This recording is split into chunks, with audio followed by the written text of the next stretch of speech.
तरुणीला लग्नाचं आमिष दाखवून लॉजवर नेत तसले व्हिडिओ दाखवून अनैसर्गिक संबंध ठेवले आणि मग झाला असा काही प्रकार। लग्नाचं आमिष दाखवून एका तरुणीवर दीर्घकाळ लैंगिक अत्याचार केल्याचा आणि लग्नाच्या चर्चेदरम्यान जातीवाचक शिवीगाळ केल्याचा गंभीर प्रकार पुण्यात उघडकीस झालाय।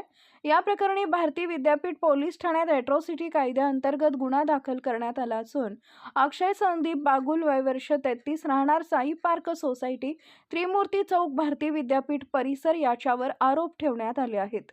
पोलिसांनी दिलेल्या माहितीनुसार पीडित 33 वर्षीय तरुणीची आरोपीशी ओळख झाल्यानंतर त्यानं तिच्याशी लग्न करण्याचं आश्वासन दिलं। या विश्वासावर आरोपीनं 2023 पासून ऑक्टोबर 2025 पर्यंत विविध ठिकाणी नेऊन तिच्याशी शारीरिक संबंध ठेवले असा आरोप फिर्यादीत करण्यात आलाय। या काळात आरोपीनं मोबाईलवर अश्लील व्हिडिओ दाखवत अनैसर्गिक संबंध ठेवण्यास भाग पाडल्याचाही आरोप करण्यात आला आहे।